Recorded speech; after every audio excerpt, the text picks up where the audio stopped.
Greetings everyone and welcome back to my channel. For today's video, we'll be talking about the recent policies in place by the government and the possible next move by the BSP in order to put our economy back on track.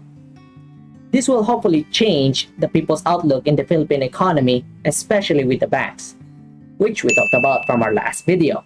But before we're going to proceed with this one, I want you to hit that like button, smash the subscribe button, and share this to your friends and family if you like this content. Do note though that this is just for educational purposes only and not source of advice. With that being said, I'm Shama, bringing you in some news and updates and providing you some insights on what they mean.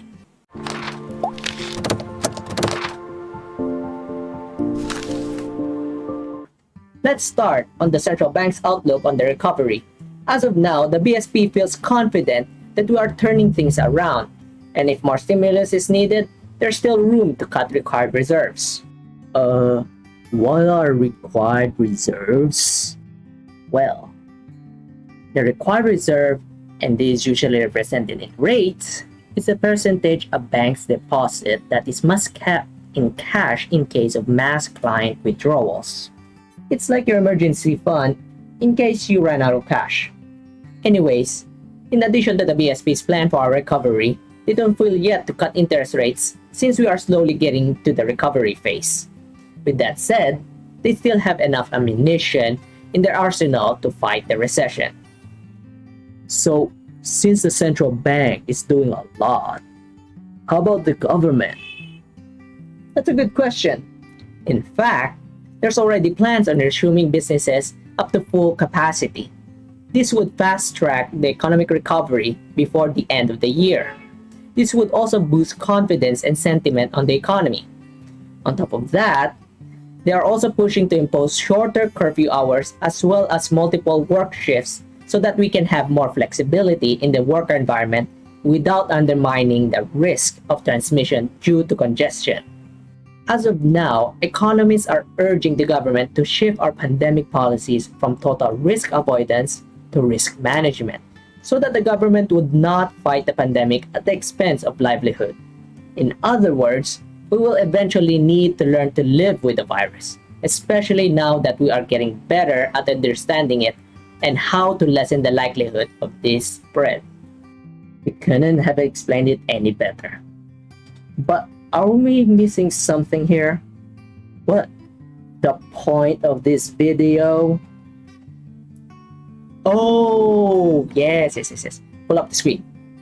Since November 10, the Senate had unanimously passed the final reading of the Financial Institutions Strategic Transfer Act, or the FIST Act, in order to ease the banks from possible build-up of bad loans. And these bad loans that we are talking about are the non-performing loans. One of the measures in the bill is to exempt all NPLs sold to FIST corporations from taxes. Though yes, this will cause the government to lose billions of tax revenue, but the health of the financial sector is costlier if not remedied. The other measure, which I think will certainly free up the cash that is stuck in the bank's vaults after all the easing that the BSP had made, is the encouragement of the sale of these NPLs. Wait, what? What? I mean, why would anyone like to buy bad loans? This sounds like a scam, bro. On the contrary, it's legal. This is how it works. Let's say the bank seized a $5,000 credit card debt that needs to be repaid. After 90 days of no repayment, the bank labels this credit card debt as non-performing loan. Because of the FIST bill, the bank can sell this non-performing loan to the FIST corporation. This can be a collections company, but at a very small price, let's say 10% of the remaining debt, or $500. But why would they sell it that low? They're losing out that 90%. Well, it's much better than nothing at all. The risk of holding non-performing loans is not getting paid back at all. So the bank has to choose between having nothing are having some. So what's in it for the collection company? Why would they risk it out if they know they won't possibly get paid? Well, since they are a collections company, it's their job to get something out of this no matter what. They can either intimidate the debtor, like mafia style, or go to a subtler tactic by calling the debtor and be all nice and hospitable, and then put forward an easy payment plan.